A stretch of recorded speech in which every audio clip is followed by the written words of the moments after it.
মানিকগঞ্জের বনপাড়ি এলাকায় গ্রাম্য বিরোধে 5 ঘন্টার ব্যবধানে 3 হত্যার মূল কারণ স্বর্ণের গহনা ছিনতাই। পুলিশ বলছে মানুষের আইন হাতে তুলে নেয়ার প্রবণতাও এর জন্য দায়ী। এদিকে বিবাদমান দুই পরিবারের কাউকেই খুঁজে পাচ্ছে না পুলিশ। 3টি মরদেহ এখনও রয়েছে সদর হাসপাতালের মর্গে। এ নিয়ে এখনো মামলা হয়নি, কোনো গ্রেপ্তার নেই। মনিরুল ইসলাম মিহিরের প্রতিবেদন।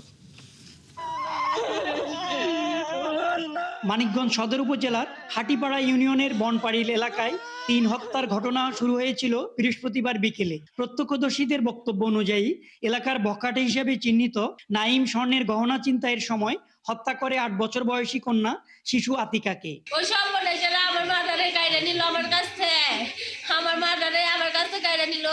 বিষয়টি জানাজানি হওয়ার পর সন্ধ্যা 6টার দিকে শিশুর মৃতদেহ উদ্ধার করা হয় একটি ভুট্টা ক্ষেত থেকে। বাচ্চাটা জিগাইলাম, জিগানোর পর বাচ্চাগুলো আমার বাড়ি মিস্ত্রি কাম করতো, উনি গেছে। দুইটা বাচ্চা আবার দেখাই দিছে, এমনি দুইটা দেখাই দিছে। তুই নিয়ে থেকে নিয়ে গেলি আমার বোন দিয়ে যা। এই সঙ্গে সব মাসে মানে একটা উঠে গেছে। ওর কানে একটা দুল ছিল, এই দুলের নিয়ে আসে হতো না, দুল নিয়ে গেছে আর তারা মাইরে থেকে গেছে।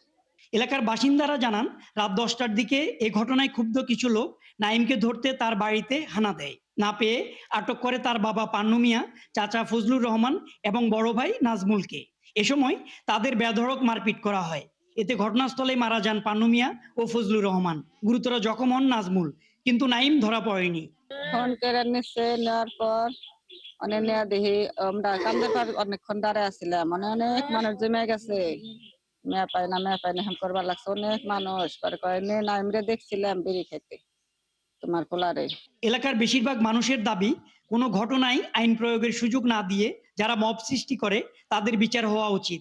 শিশু বাচ্চাটারে মারছে, এটা তো খুবই খারাপ কাজ করছে, জঘন্য অন্যায় করছে। তারপরে যে আরো তিনটা যে মার্ডার হইলো, এটা হলো তার থেকে আরো বেশি ইয়া হয়েছে। মানে মারতো, যারা খুন করছে তাকে মারতো, আগে বাঁচায় রাখতো। এ নিয়ে পুলিশ সুপার জানান তারা পুরো বিষয়টি তদন্ত করে দেখছে। তবে ঘটনা যাই হোক, মানুষের আইন হাতে তুলে নেওয়ার প্রবণতা বাড়ছে, এটা খুব দুঃখজনক। যেই ছেলেটা নাইম, আপনারা জানেন যে নাইমকে আমরা প্রাথমিকভাবে মনে করতেছি যে নাইম একাই এই যে ডিসিজ যে মেয়েটা আছে তাকে ধর্ষণ করার চেষ্টা করেছে এবং তাকে শ্বাসরোধ করে হত্যা করেছে। তো আমরা তাকে আইনের আওতায় আনার জন্য আমাদের সাইড থেকে আমরা অভিযান অব্যাহত রেখেছি। আমার বিশ্বাস খুব শীঘ্রই সে আমাদের আইনের আওতায় আসবে। একই গ্রামে 5 ঘন্টার ব্যবধানে 3 মৃত্যুর ঘটনায় এলাকায় থমথমে পরিস্থিতির সৃষ্টি হয়েছে। চলছে নিরাপত্তা বাহিনীর টহল। মনিরুল ইসলাম মিহির, ৭১, মানিকগঞ্জ।